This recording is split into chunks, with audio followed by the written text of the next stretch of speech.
van a poder apreciar cualquier información asociada a este ciclo de conferencias, la van a poder observar en todas las redes de Sol Caquito, y también ahí van a encontrar las charlas. Las charlas van a tener una diferencia de, pues, un día después de que se ha dado el webinar, al final del segundo día ya las van a poder encontrar. Hoy tenemos, como les decía, a una amiga, a la doctora Sara Gutiérrez Enríquez, que nos va a hablar de avances y retos en el diagnóstico molecular del cáncer de mama u ovario hereditario.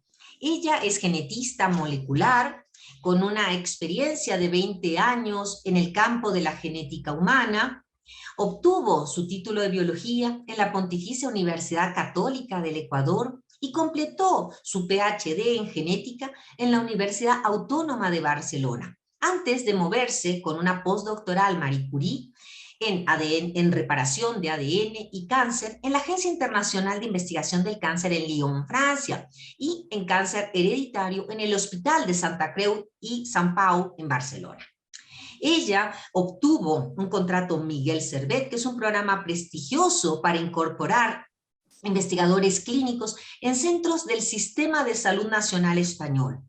Ella actualmente es investigador senior en el Grupo de Genética del Cáncer Hereditario en el Instituto de Oncología del Vall d'Hebron en Barcelona, y está a cargo de la investigación que se hace en el laboratorio. Su campo de experiencia es el cáncer de ovario y mama hereditario y la radiogenómica.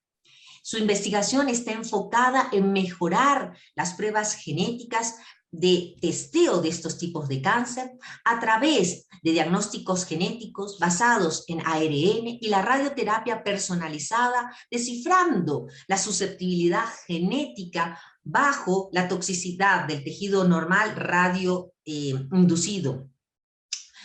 Ella ha sido el investigador principal de 2 proyectos europeos y de 6 proyectos nacionales. Es autora de 80 manuscritos, ha dirigido 2 tesis doctorales defendidas en 2019 y 2022. Está acreditada en genética clínica por la Asociación Española de Genética Humana. Ella es miembro del Comité Enigma, es un consorcio internacional que es una red basada en evidencia para la interpretación de los alelos mutados de línea germinal, que tienen el objetivo de desarrollar métodos estadísticos y de laboratorio para evaluar esas variantes de significado incierto que se podrían encontrar en genes de predisposición a cáncer de mama. Este es solo un resumen de su amplio currículum, y no podemos estar más contentos que tener a alguien del país ahora con nosotros en este ciclo de conferencias. Sara, por favor, bienvenida. Muchísimas gracias, Paola. Yo estoy también muy contenta y muy agradecida por la invitación. Aunque no tengo ya el acento de Ecuador, porque ya son demasiados años, soy ecuatoriana y me hace mucha ilusión, ¿no?, poder hacer este seminario, esta presentación a gente en Ecuador, ¿no? Y con esto, y muchas gracias por la presentación, Paola, voy a compartir la pantalla.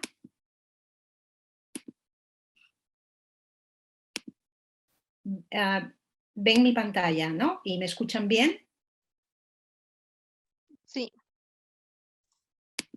Sí. Muy bien. Como ha dicho la doctora Leone, como ha dicho Paola Leone, el título de esta presentación es Avances y retos en el diagnóstico molecular del cáncer de mama u ovario hereditario.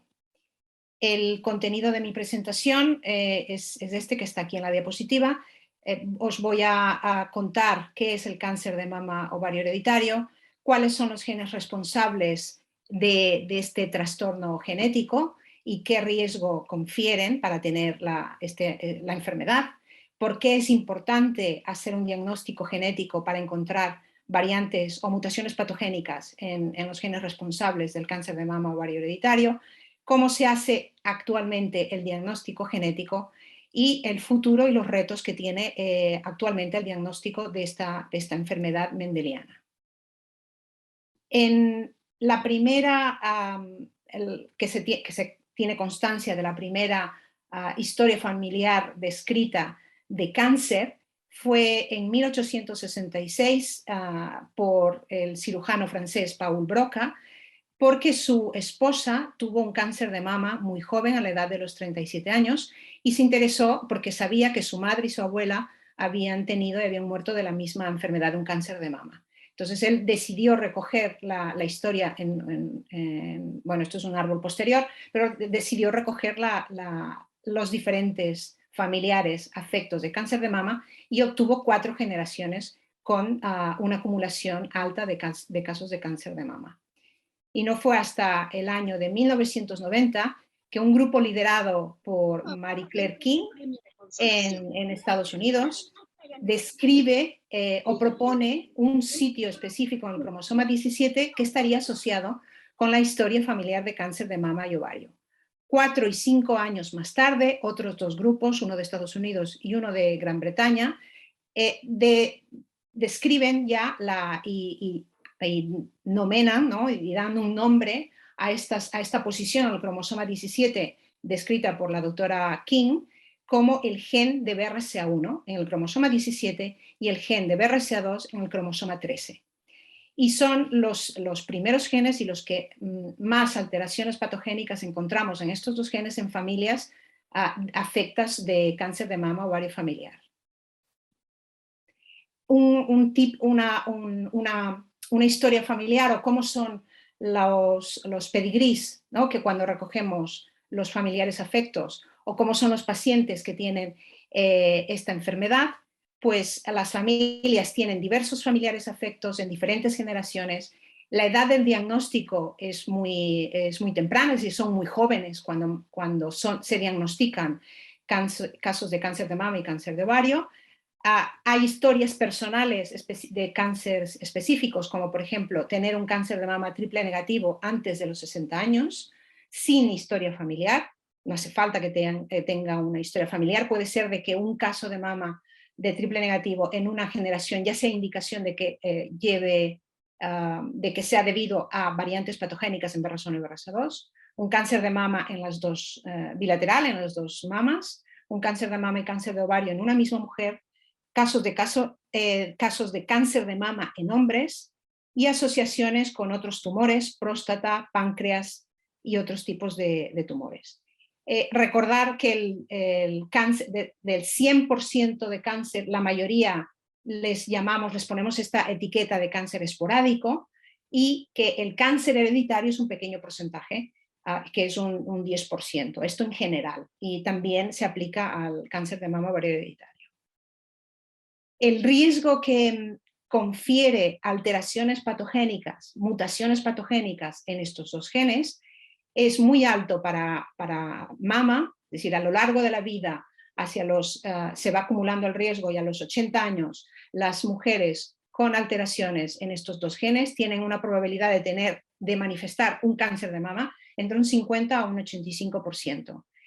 En hombres es mayoritariamente debido a BRCA2, es un 6% de probabilidad de tener a lo largo de la vida un cáncer de mama, y el cáncer de ovario puede estar dependiendo del gen, entre un 5 a un 45%.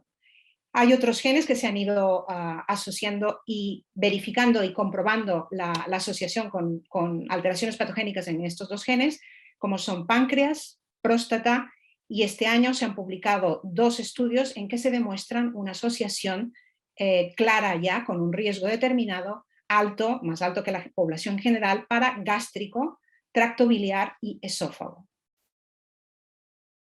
Además de estos genes de BRCA1 y BRCA2, que fueron los primeros que se describieron, en los últimos años se ha ido aumentando la lista de genes responsables de fenotipos familiares de acumulación de casos de cáncer de mama o ovario, y compartido con próstata o páncreas. El BRCA1 y BRCA2 se los conoce como genes de alta penetrancia, que significa que una alteración en cualquiera de estos genes da al individuo que tiene esta alteración un riesgo muy alto a lo largo de la vida para tener un cáncer, ¿no? Un cáncer de mama o un cáncer de ovario.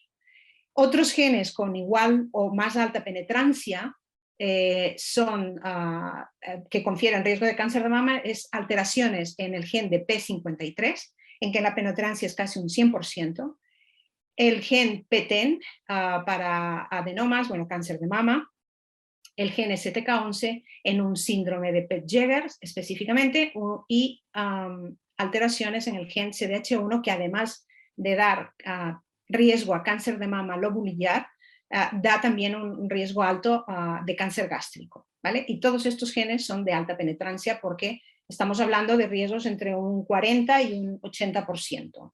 Y en el caso de P53, de TP53, es casi un 100%. Ya no es un gen de alta penetrancia, dependiendo de las series en que se estudia la frecuencia y el riesgo de este gen, PALB2,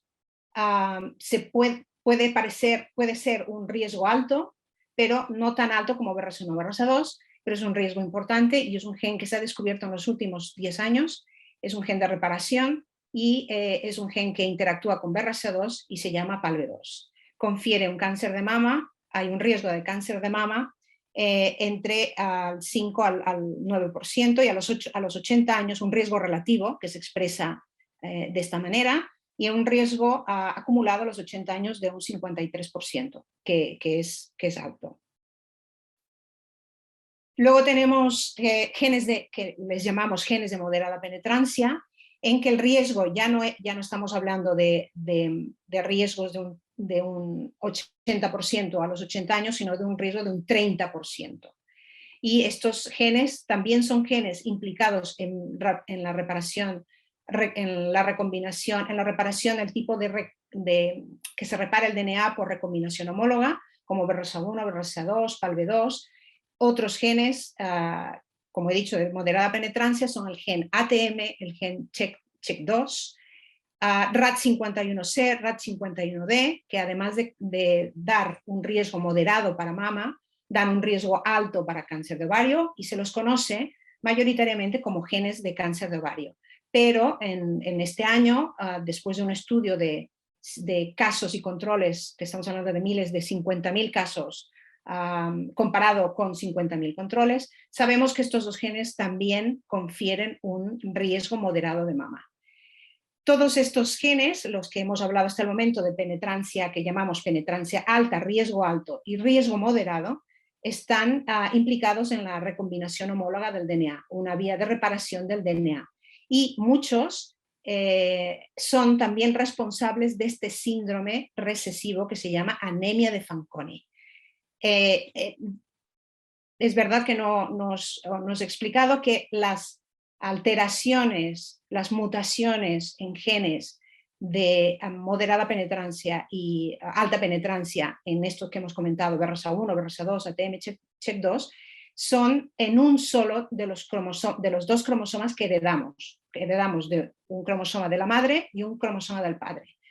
Solamente falta para tener este trastorno que tengamos uno de los cromosomas que heredemos de una de la mama o del papa, ¿no? Y es una enfermedad dominante por este motivo, se llama así, ¿no? Que no es necesario tener los dos cromosomas alterados, únicamente uno. En cambio, en este síndrome recesivo, la anemia de Fanconi, tenemos alteraciones en estos genes, pero en los dos cromosomas, y son pacientes que mueren muy jóvenes, con muchos tumores y otros problemas hematológicos. Y la casualidad de que muchos de estos genes en heterocigosis confieren a cáncer de mama, ovario hereditario, en edad adulta.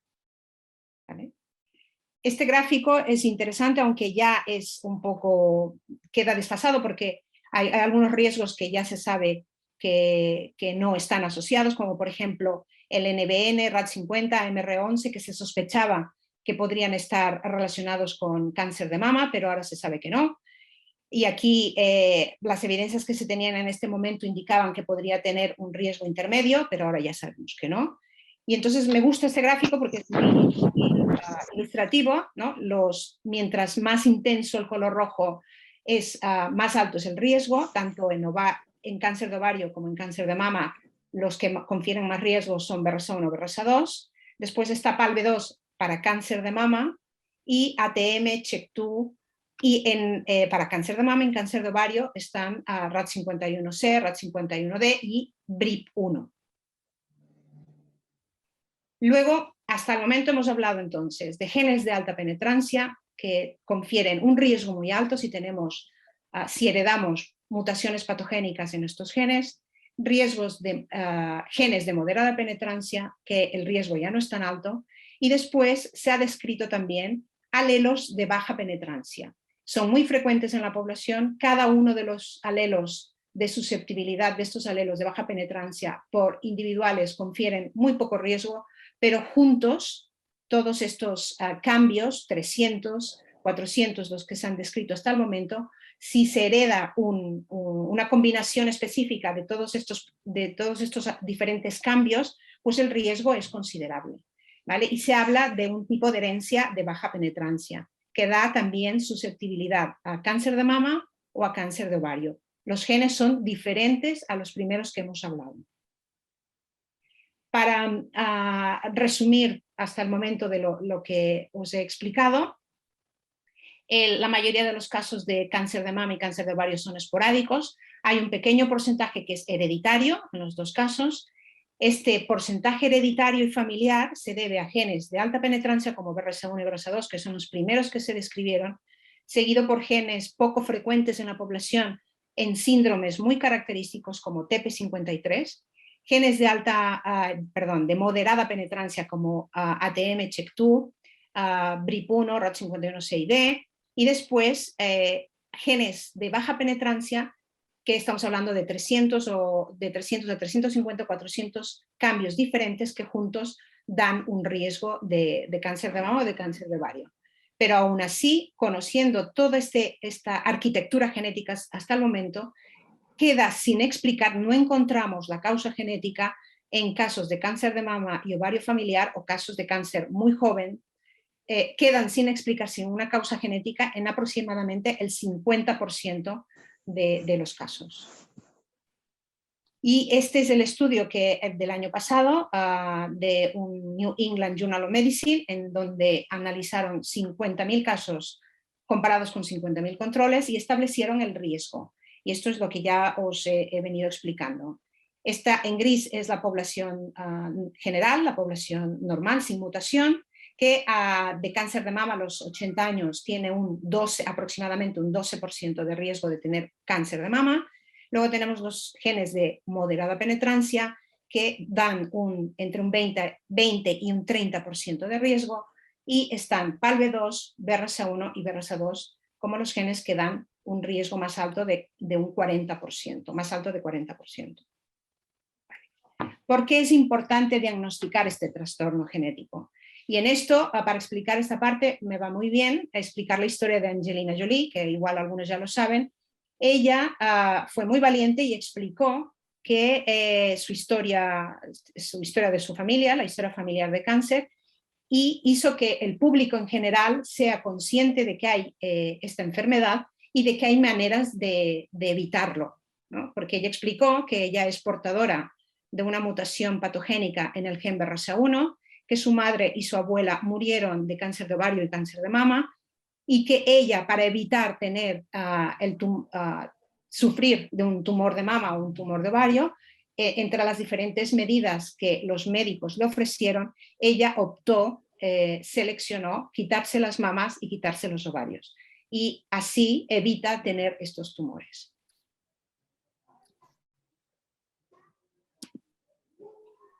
Entonces, lo que hacen los clínicos cuando tienen una certificación de que el individuo es portador, tiene una mutación patogénica en BRCA1 y BRCA2, en los otros genes también, pero se tiene mucho más claro la gestión médica en BRCA1 con genes en BRCA1 y BRCA2, es en portadores sanos las medidas de prevención y detección precoz, como mamografías más resonancia magnética a partir de los 30 años, y las cirugías profilácticas como las que optó Angelina Jolie. Esto en portadores sanos. En pacientes que ya tienen un tumor de mama o un tumor de ovario, existen cirugías específicas y tratamientos con cisplatino se benefician de un tratamiento con cisplatinos e inhibidores de una enzima de reparación del DNA que se llama PARP. Inhibidores del PARP y cisplatinos, los tumores que aparecen en portadores de alteraciones patogénicas en estos dos genes son muy sensibles a tratamientos con cisplatinos y a los inhibidores del PARP específicamente.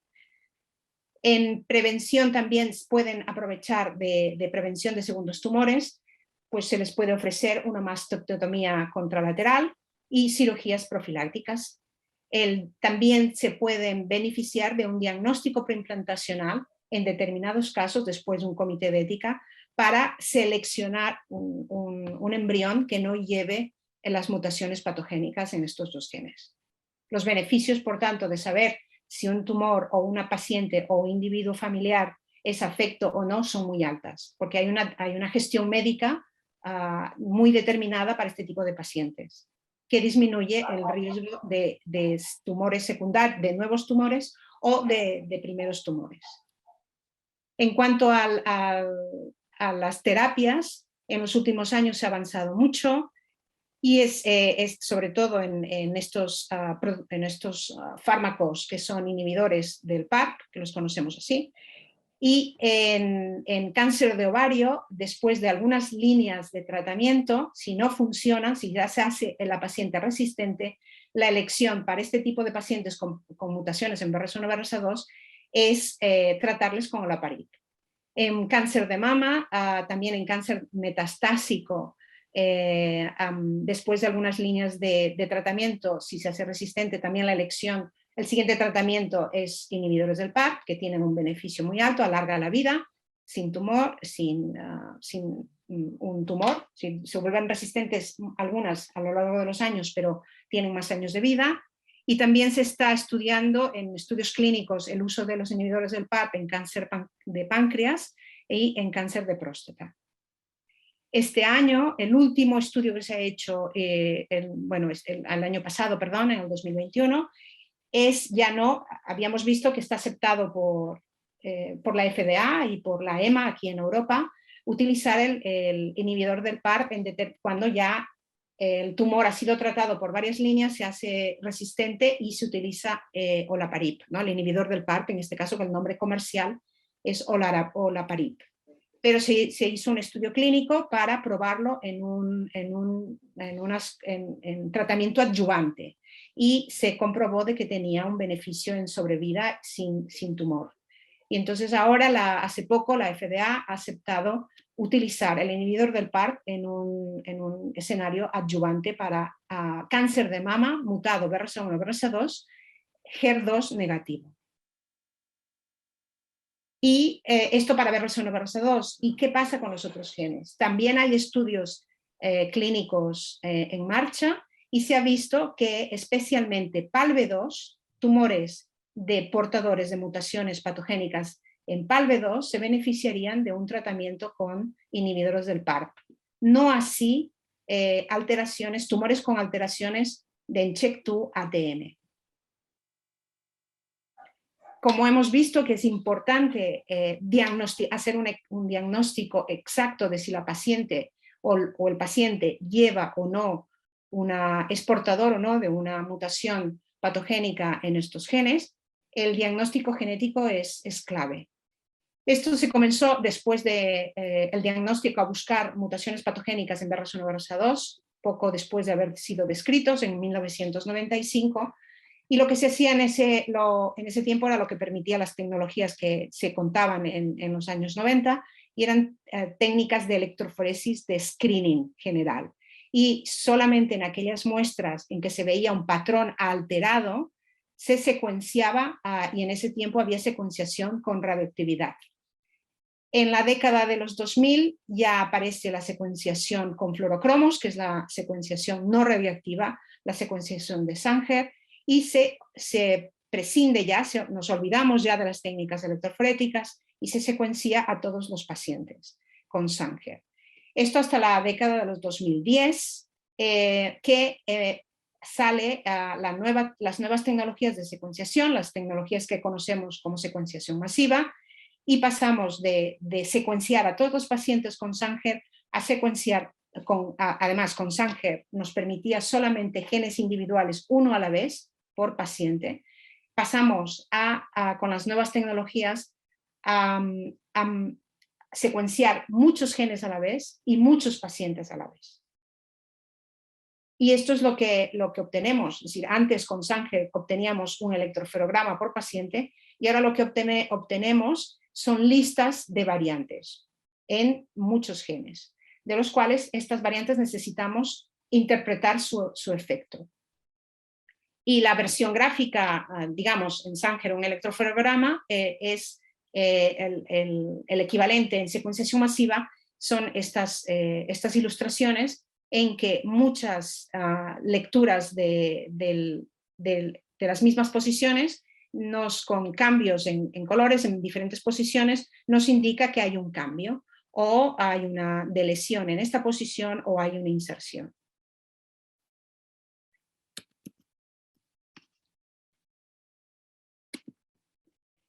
Las tecnologías de secuenciación masiva, que es la que se utiliza en la actualidad, permiten también, además de detectar pequeños cambios, nos permiten también detectar la pérdida o la duplicación de grandes segmentos de DNA. Pero antes de las tecnologías de secuenciación masiva, junto con Sanger hacíamos esta técnica, que es la técnica de hibridación con sondas basada en ligación, que se conoce con el nombre genérico de MLPA. De hecho, todavía se utiliza para confirmar lo que la secuenciación masiva sugiere, que hay un gran cambio, o con la pérdida de grandes segmentos de DNA o con las duplicaciones de grandes segmentos de DNA. Entonces, poniendo sondas que señalan cada uno de los exones, nos pueden indicar cambios en el número de copias de los exones, como duplicaciones o deleciones. En este caso aparecería aquí debajo del rango de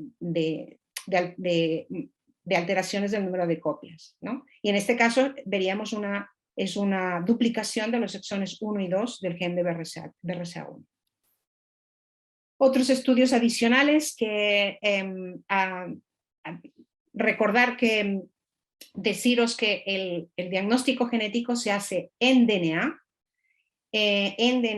mayoritariamente, aunque ahora veremos que ya no es así, en DNA obtenido de sangre periférica, pero hay algunas alteraciones que encontramos en DNA, pero que el efecto que tienen es en el RNA.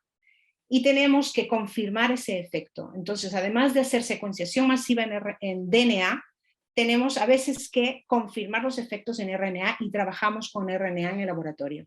Porque hay alteraciones fuera de los exones que pueden causar que un exón no se vea incluido en el RNA maduro. En el proceso de generación de proteínas desde el DNA pasa por una molécula intermedia, la traducción, la transcripción y la generación de una proteína pasa por un paso intermedio, que es la traslación de la información de DNA a RNA. El DNA tiene exones e intrones y el RNA solamente tiene exones y debe tener solamente exones. Cualquier alteración, un cambio, podría provocar que no se vean incluidos todos los exones que tocan, y esto lo llamamos alteraciones del splicing del RNA. Entonces, son alteraciones que vemos en el DNA, pero que necesitamos confirmar su efecto en el RNA. Y estos son todos los estudios que tenemos en los últimos 4 o 5 años que nosotros hemos publicado y hemos trabajado, cómo incorporar estas técnicas de trabajo con RNA en el laboratorio. Y hemos descrito algunas alteraciones, una muy interesante en una región muy adentro de los intrones que genera una alteración. Aquí también me va bien para explicar que el diagnóstico genético, además está basado en DNA, solamente se estudia, se evalúa los exones y un poquito de los intrones, no todo el gen. El gen tiene un promotor, los exones, los intrones, y en el diagnóstico genético actual solamente se estudia una pequeña porción del gen, que son los exones que codifican para proteína y un poquito de los intrones para ver si hay alteraciones de esto que les explicaba del RNA. Y entonces nosotros teníamos la hipótesis de que nos estamos perdiendo de regiones interesantes, que son estas regiones intrónicas, que mucha gente consideraba que eran regiones basura del DNA y ahora sabemos que tienen otras funciones, y nosotros encontramos y describimos la primera mutación patogénica en una región muy dentro del intrón, de uno de los intrones de BRCA1. O sea que vale la pena ampliar el estudio a regiones que normalmente no se estudian. Para recapitular entonces el diagnóstico genético, después de ver si la familia o el paciente tiene características de cáncer de mama que sugieren que tienen un síndrome de cáncer de mama y ovario hereditario, se realiza el estudio genético en DNA, en sangre periférica, básicamente, y lo que buscamos son alteraciones en línea germinal, en regiones que codifican en los exones, y hacemos este estudio por muchos genes a la vez, por 20, 30 genes. Utilizamos mayoritariamente secuenciación masiva y lo que obtenemos son listas de genes a las cuales debemos clasificarlas como patogénicas, probablemente patogénicas, de significado incierto cuando no sabemos qué es lo que el cambio, qué significa en la función de la proteína, qué consecuencia tiene en la función de la proteína, o son probablemente benignas o benignas. Cuando se clasifica una variante como clase 5 o 4 como patogénica, pues va directamente la familia y el paciente a una gestión médica definida y se beneficia de todo un camino, ¿no? De todo un proceso de cobertura de su enfermedad y de prevención de los familiares que puedan estar sanos pero tener la mutación. Entonces, como decía, el informe que se genera después de todo este camino es decir si hemos encontrado alguna variante patogénica, no hemos encontrado ninguna o hay una variante de significado incierto. Y estas son un reto para el laboratorio, para los oncólogos, porque es dejar en stand-by a los pacientes, ¿no? Es decir, no son ni benignas ni patogénicas, y entonces esto es como tenemos que hacer más estudios para aclarar el significado de estas variantes. Y esto realmente es un problema porque ahora con la secuenciación masiva que permite estudiar más pacientes, la lista de variantes de significado incierto cada vez es más larga. Entonces, para ayudarnos a categorizar en estas 5 clases, ¿no? Patogénicas, probablemente patogénicas, hasta benignas, hay unas guías, las más aceptadas actualmente y las que son más populares y que han sido más fáciles de aplicar en los laboratorios de genética, son unas guías de la Sociedad Americana de Genética Médica, que las conocemos genéricamente como las guías ASMG.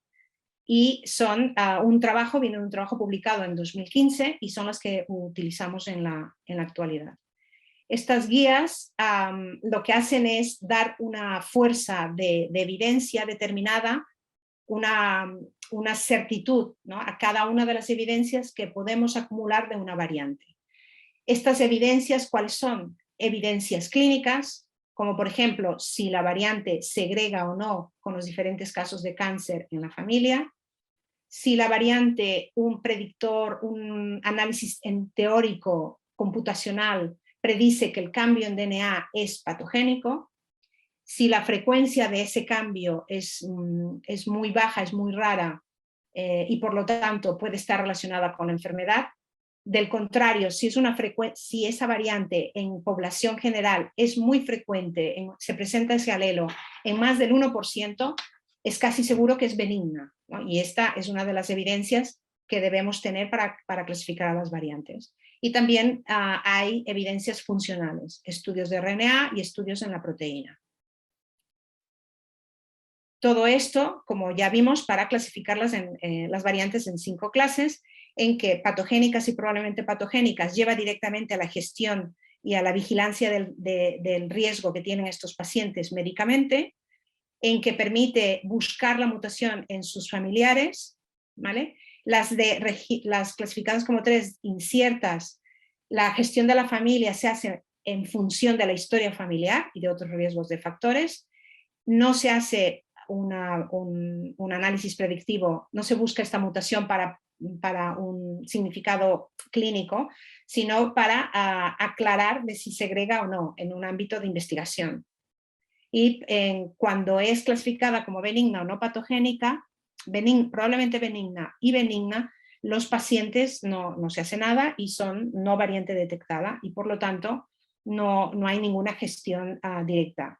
En muchos casos, depende de la historia familiar, hay pequeños beneficios, pequeñas estrategias médicas que pueden beneficiarse, pero en principio, si no encontramos nada y todo es benigno, no hay ninguna gestión posterior, ninguna gestión médica posterior de estas familias con alteraciones benignas.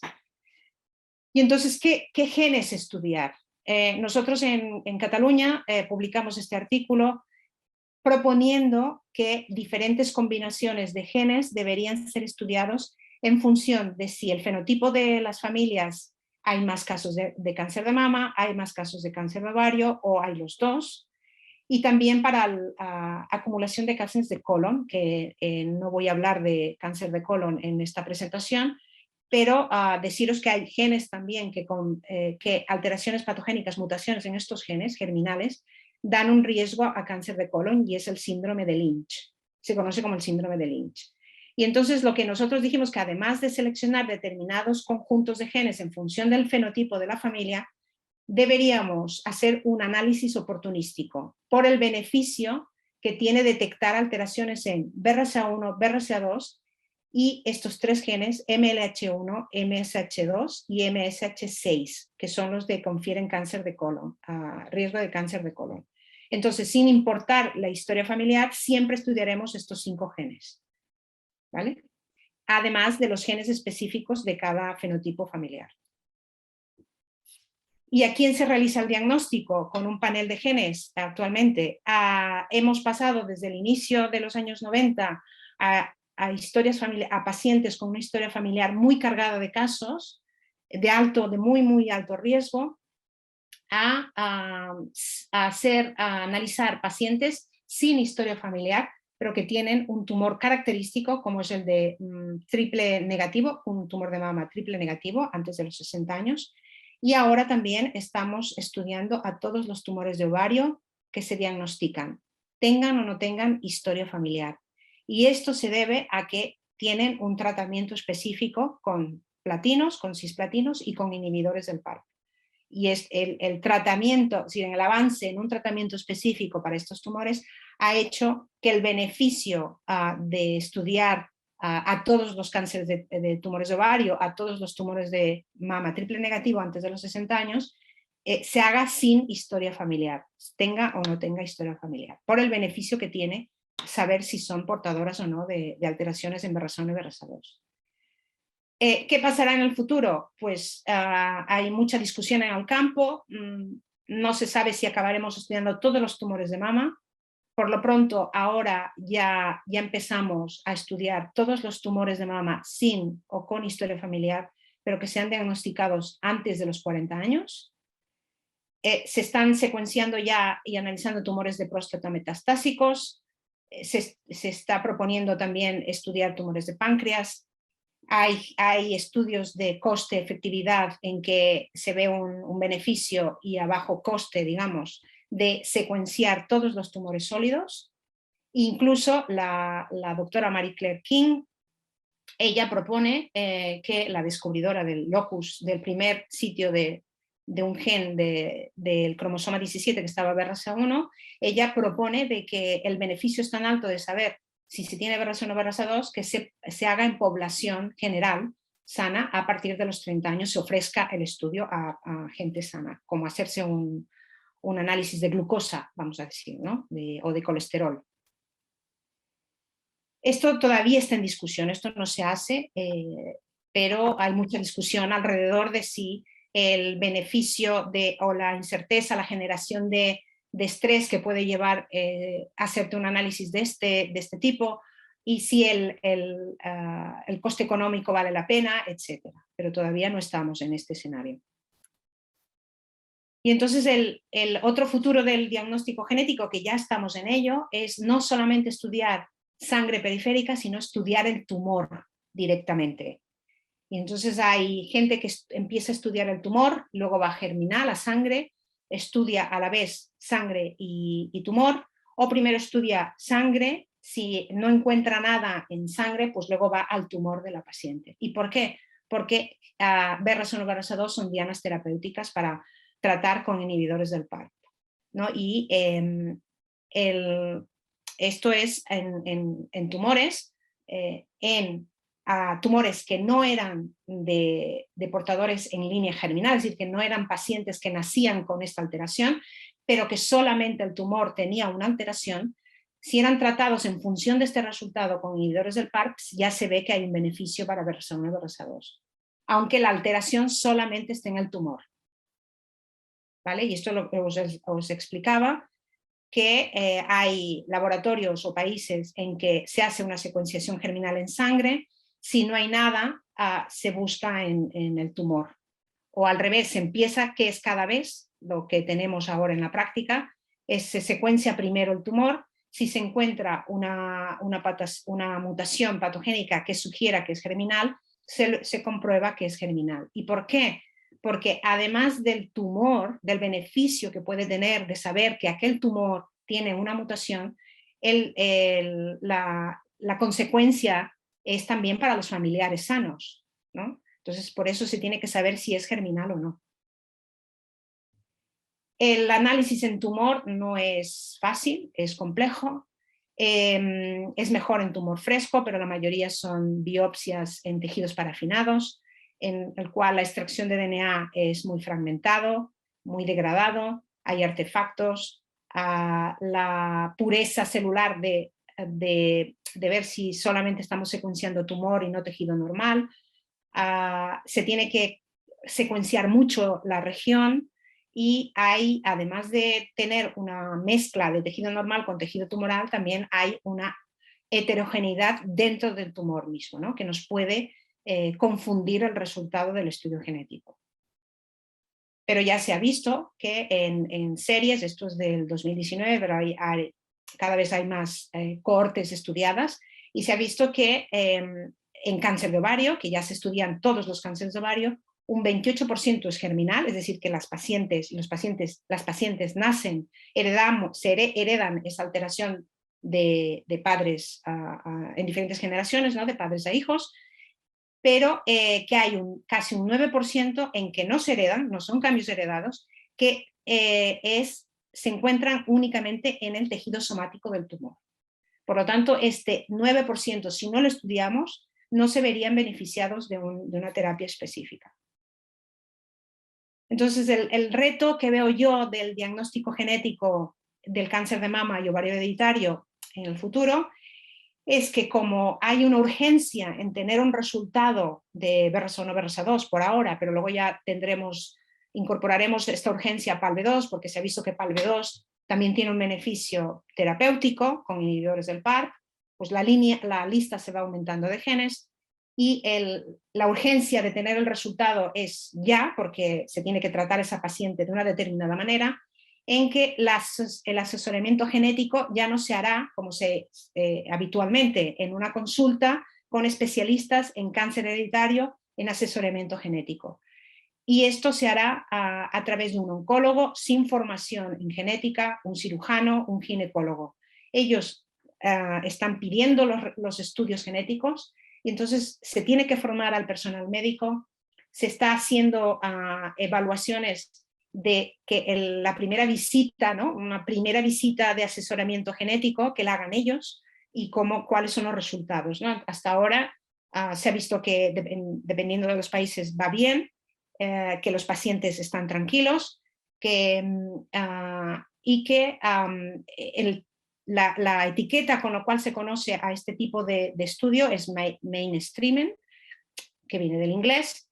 Luego, otro reto es el análisis de muestras tumorales, porque ya estábamos muy bien adaptados y sabíamos y dominábamos la secuenciación en sangre, que es mucho más fácil, la interpretación de los resultados, En muestras tumorales es mucho más complejo.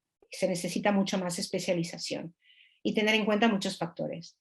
También el reto que vendrá es el análisis de toda la secuencia de los genes, no solamente de los exones, y quizás un diagnóstico basado en el RNA también, de todo el RNA en lugar del DNA o junto con el DNA, y sobre todo la interpretación y análisis funcional de las variantes de significado incierto en línea germinal y tumoral. Y aquí ya unas 2 o 3 diapositivas más para explicar que sin importar el efecto que se predice que hay de un cambio encontrado en DNA, puede ser cualquier tipo de variante, puede ser una variante de significado incierto. Hay menos incerteza en aquellas alteraciones en DNA que ya producen una proteína truncada, que ya el efecto es claro, pero aún así hay algunas que la interpretación puede ser diferente, ¿no? Pero hay menos variantes de significado incierto en este tipo de alteraciones, las que causan ya, se predice por el cambio en DNA de que causa una proteína más corta, truncada de lo habitual. Y vamos bajando y hay más incerteza, no sabemos qué hacen en regiones intrónicas, ¿no? Que no codifican, o en los inicios y los finales del gen, que no se traducen tampoco, no participan en la proteína. Y un cambio allá no es tan claro su efecto o su consecuencia en la proteína. Y esto es del 2021, pero en ClinVar es para ilustrar que el porcentaje de variantes de significado incierto solamente en BRCA1 y BRCA2 en línea germinal, en esta base de datos que es ClinVar, que los laboratorios se invitan a los laboratorios a que depositen sus interpretaciones y sus clasificaciones de las variantes que encuentran en todos los genes de enfermedad relacionados con enfermedades mendelianas, no solamente en BRCA1 y BRCA2, y sacado de allá de las clasificaciones que los laboratorios dan a las variantes, pues la mayoría, sino un porcentaje importante, son variantes de significado incierto. En BRCA1 de un 34% y más grande porque en BRCA2 de un 43%, porque BRCA2 es un gen más largo. Y entonces ya para hacer un resumen, unas conclusiones finales, hemos explicado que los genes responsables de cáncer de mama ovario hereditario confieren un riesgo heterogéneo que va desde un riesgo muy alto, riesgo moderado a un riesgo bajo. El diagnóstico genético se hace en DNA, básicamente, en las regiones que codifican a proteína, no todo el gen. Y el beneficio médico de un diagnóstico genético de este tipo de trastorno está en un tratamiento específico para pacientes afectos y una prevención y detección precoz en familiares sanos portadores de mutaciones en estos genes. El diagnóstico genético se está realizando cada vez en más pacientes, independientemente de si tienen historia familiar o no, gracias a las técnicas de secuenciación masiva y por la existencia de terapias específicas. Y que uno de los retos más importantes del diagnóstico genético es la determinación del significado funcional de muchas variantes de significado incierto. Esa pasarela me ¿Vale? dejó... Y con esto, muchísimas gracias por estar aquí, por haberme escuchado, por estar en estos webinars. Y solamente presentaros al grupo que estamos trabajando en el Hospital de Vall d'Hebron de Barcelona. Es el grupo de genética de cáncer hereditario. El doctor Orland Diez es el responsable del diagnóstico genético en el hospital. El grupo está dirigido por la oncóloga médica especializada en cáncer hereditario, pero ella es oncóloga, es la doctora Judith Malmaña. Yo soy responsable de la investigación que se hace en el laboratorio del grupo de genética de cáncer hereditario, y aquí al otro lado de Judith están los asesores genéticos y los investigadores que juntamente con ella hacen investigación clínica. ¿Vale? Y esto es lo que quería contarles y creo que estoy a tiempo y estoy abierta a preguntas. Muchas gracias. Estupenda la presentación. Están todos invitados a hacer sus preguntas. Por favor, escribirlas en el chat o si gustan, levantar la mano. Dejo de compartir. Sí, empezamos con Melissa Arévalo. Por favor. ¿Cómo está? Felicidades por la charla. Excelente charla. Gracias, Paola. Gracias, doctora Gutiérrez. Mi pregunta era justo con esto de las variantes de significado incierto, porque decía que el manual americano tenía como la antigua relación, que más de uno, qué sé yo, si es una variante de significado incierto, que podría ser patogénica, si es que, qué sé yo, un porcentaje de un 1%, tiene esa, no le entendí muy bien eso. Pero mi pregunta es, hay variantes de significado incierto que podrían ser patogénicas, que podrían estar presentes, qué sé yo, en un 10, 15%, pero debido a un cuello de botella poblacional.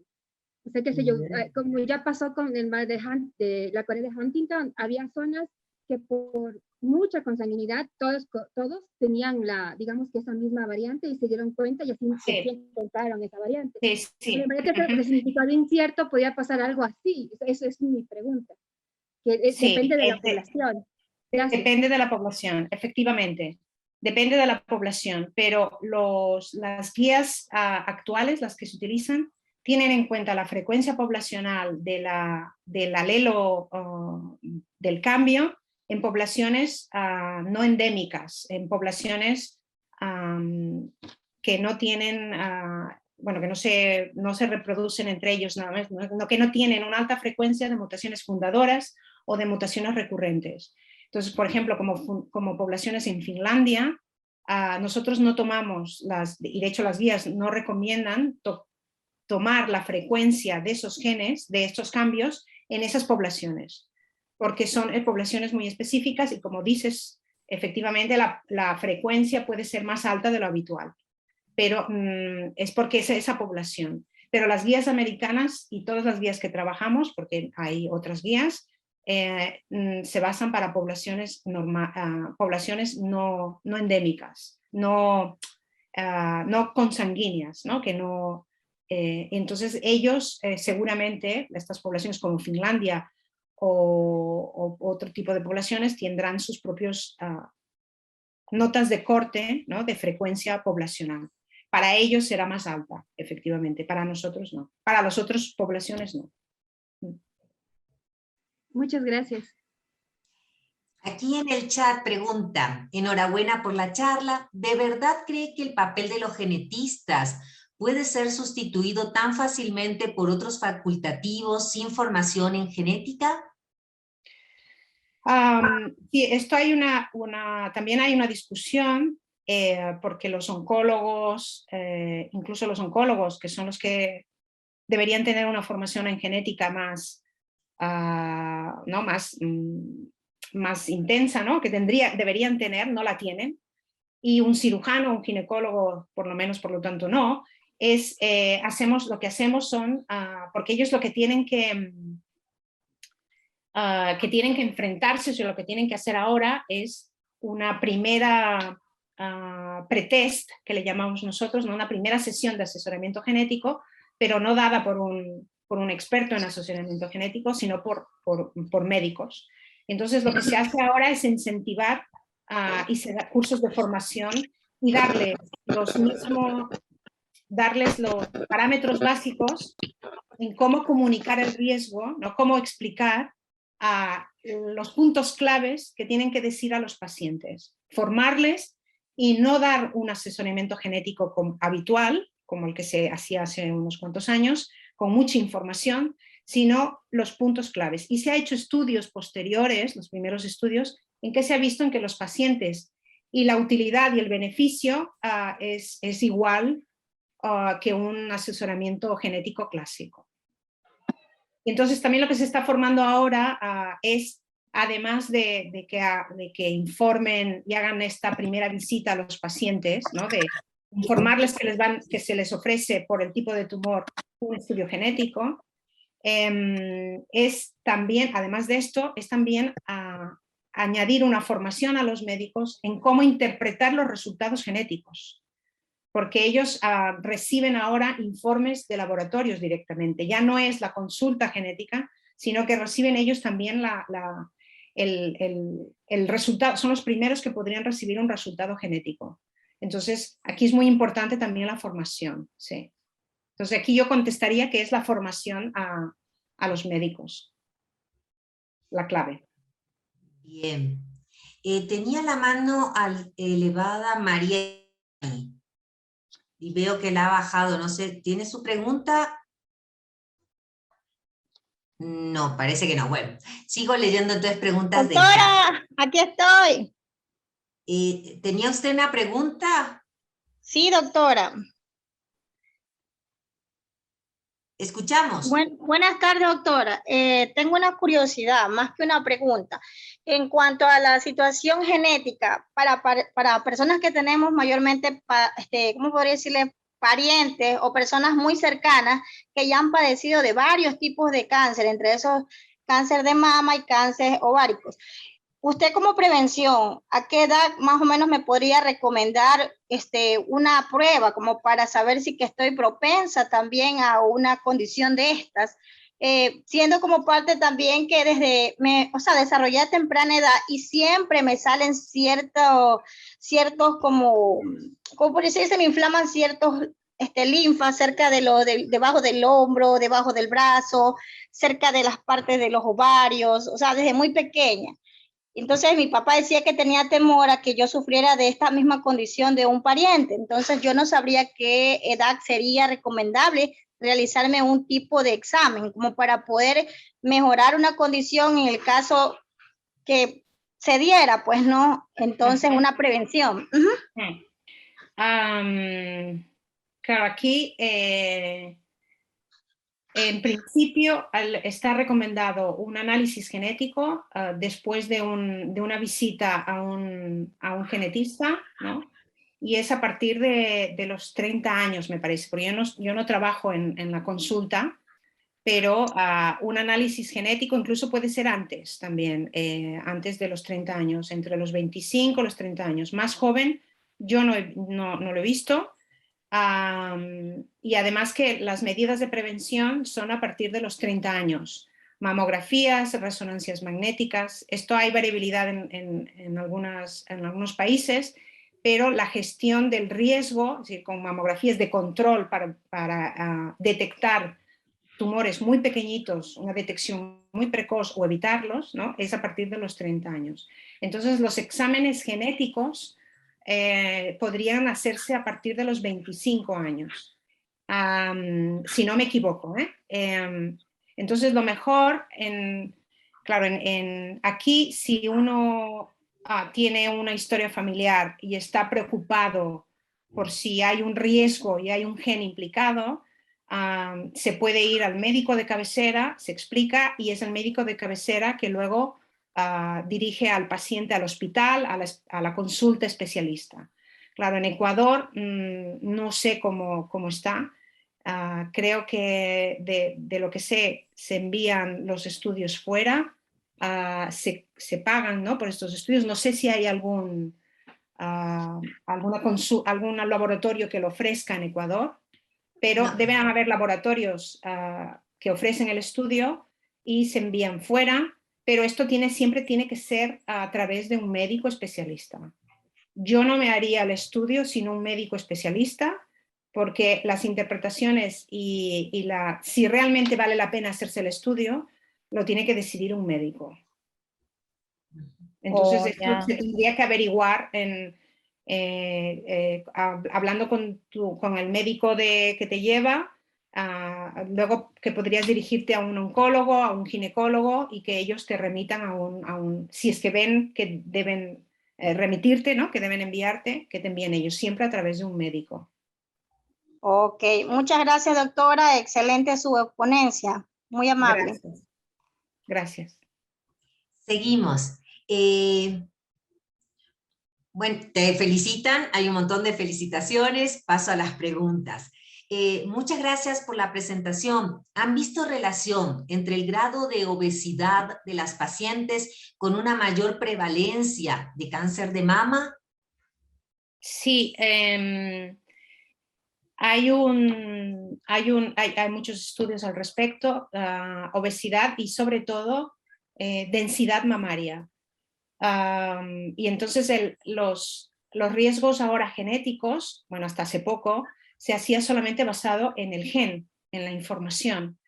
Y como se sabe que hay factores ambientales o factores propios del paciente como la obesidad o la densidad mamaria, ahora ya hay modelos de cálculo que se incorpora, además de la información genética, la información de la densidad mamaria y se calcula qué riesgo tiene.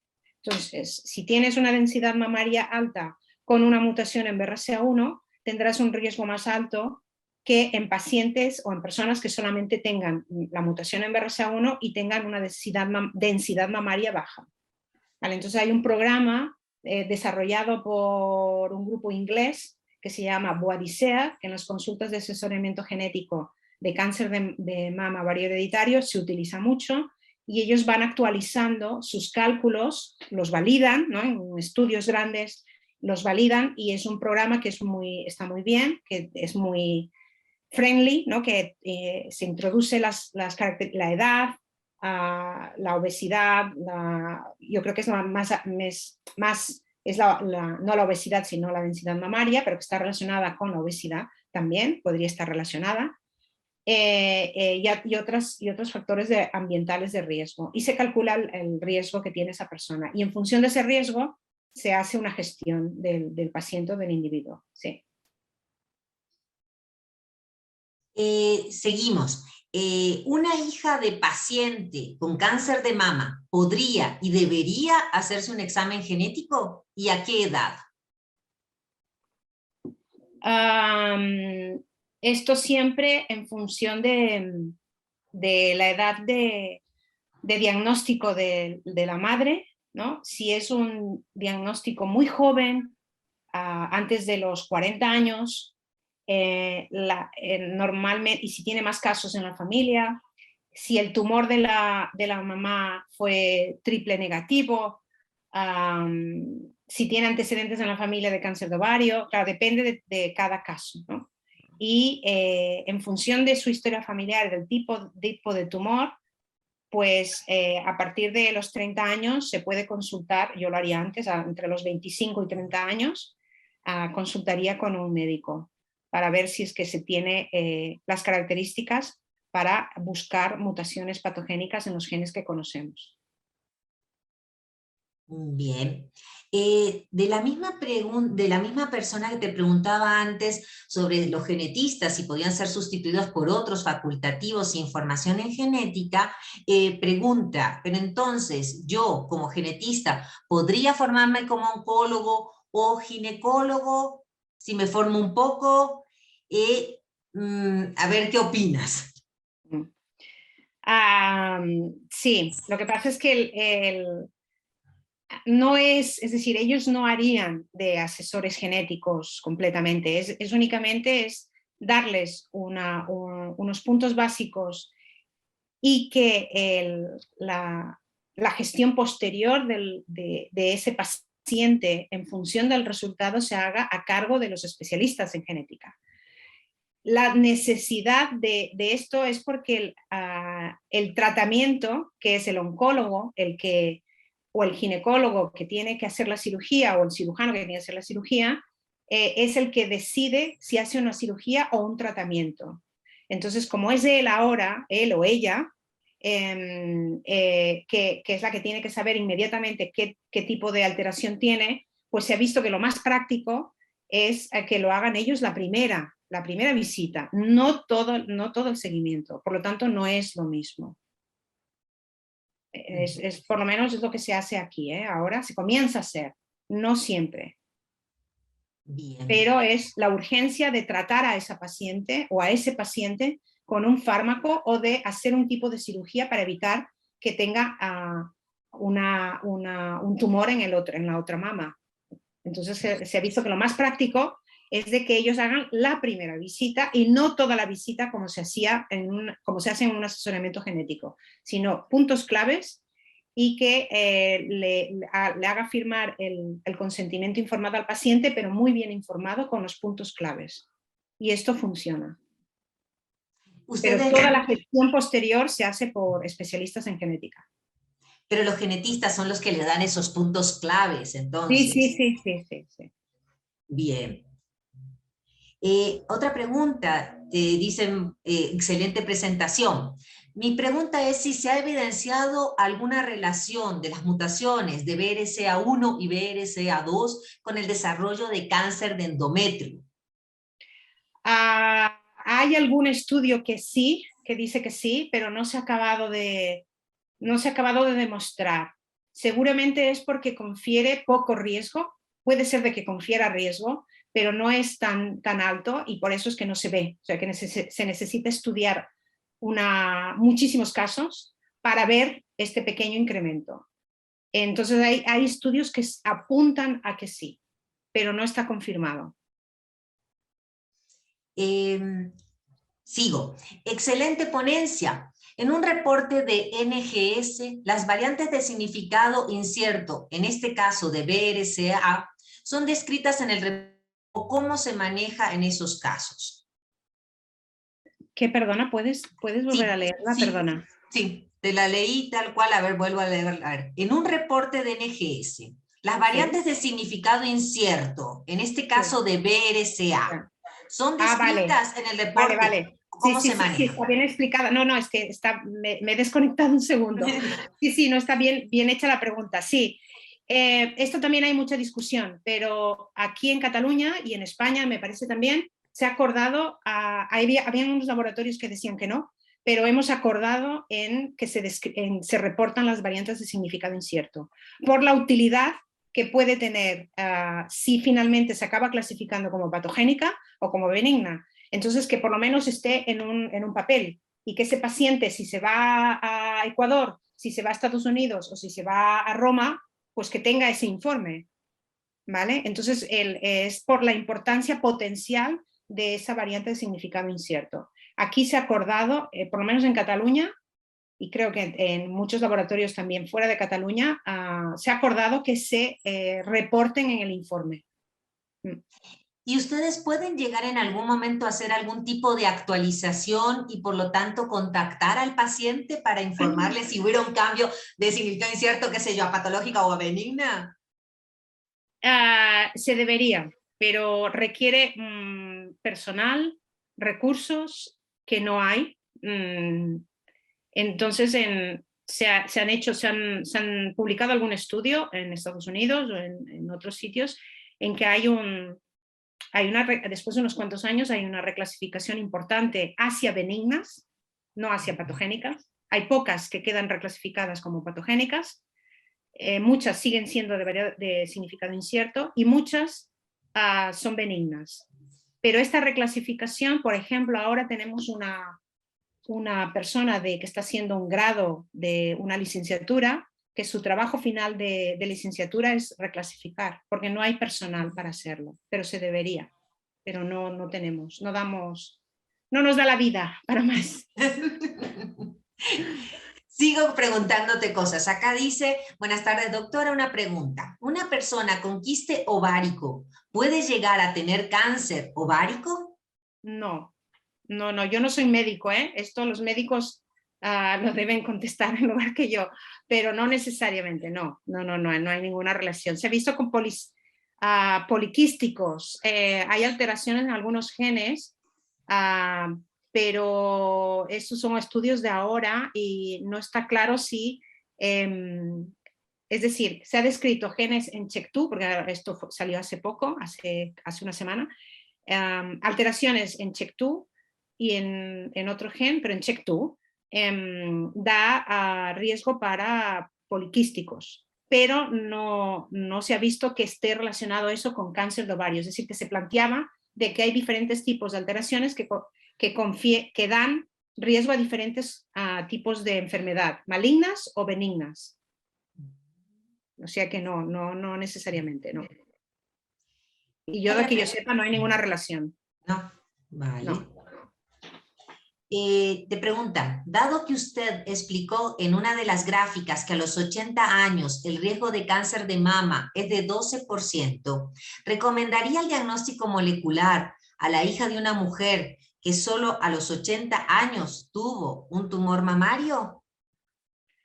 Si no hay más casos en la familia o alguna otra característica de que sugiera que es un cáncer hereditario, en principio aquí no se haría.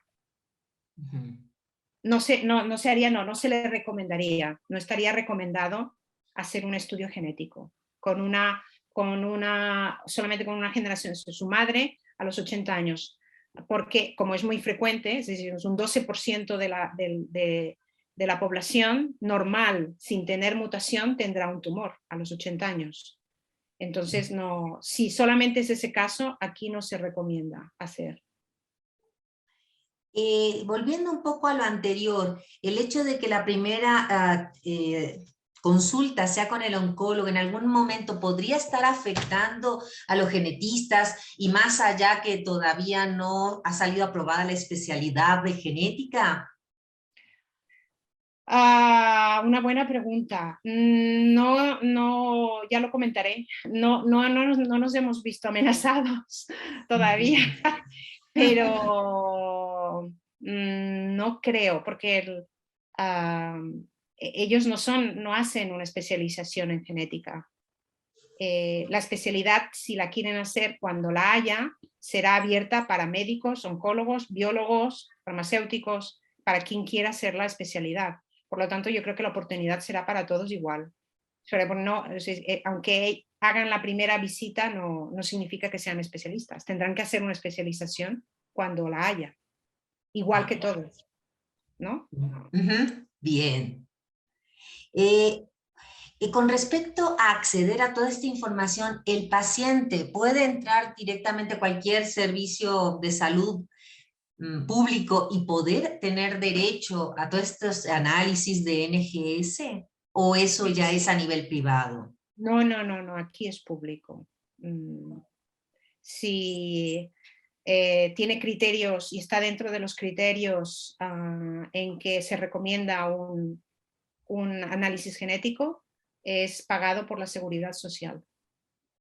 Bien. Sea en pacientes afectos o personas sanas. Ya. Estupendo. Sí, esto aquí en España y en toda Europa. Bien. En Estados Unidos es la aseguranza privada, ¿no? Las agencias de seguros privados. Aquí en principio es la Seguridad Social. Muy bien.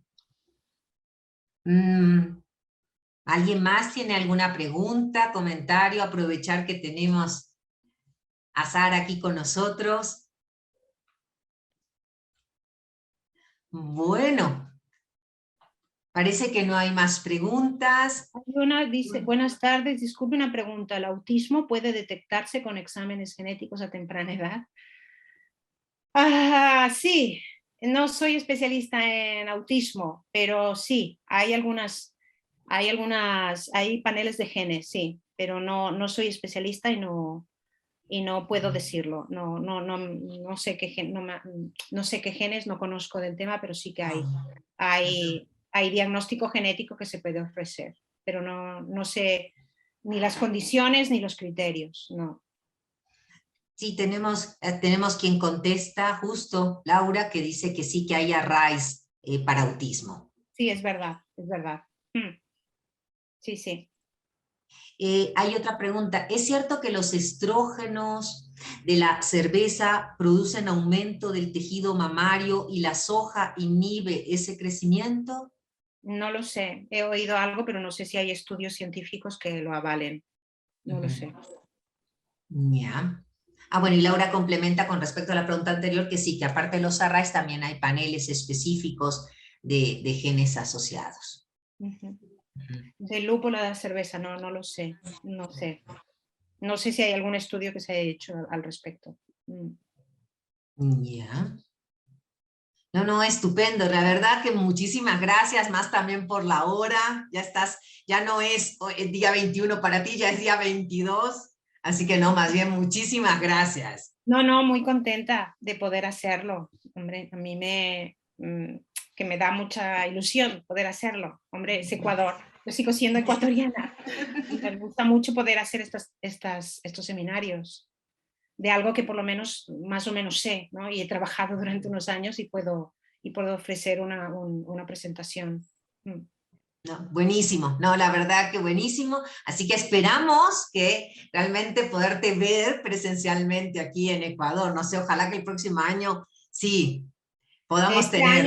Este año seguramente, pero no sé si me moveré, pero a ver, seguramente podré ir este año, sí. Ah, buenísimo. Sí, sí, te esperamos, ¿eh? Vale, vale, vale, muchas gracias. No, y muchas gracias por tu tiempo, por la hora, gracias a todos. Sara. Sí. Chao. Chao, chao. Muy buena. Vale, ¿hay alguna relación con la parte emocional? No.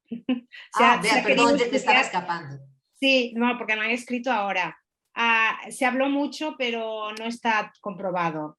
Hay estudios, sé, no soy especialista, pero leí algún estudio que hicieron con madres de niños que son enfermos de cáncer, a ver si el sufrimiento, pero en realidad estaba enmascarando de que son genes que probablemente se acumulen en las familias y los niños tengan tumores, porque hay genes que predisponen a los tumores y por lo tanto las madres podrían tener estas alteraciones, sí. Porque ahora también hay tumores pediátricos en que hay paneles de genes. Pero no se acaba de aclarar si el estrés contribuye a un riesgo, no. Las evidencias que se tienen hasta ahora, no. Ya, podría ser, pero no está comprobado, ¿no? Algo del sistema inmune no. No soy especialista, perdón, también yo igual aquí estoy diciendo cosas que no sé. No lo sé.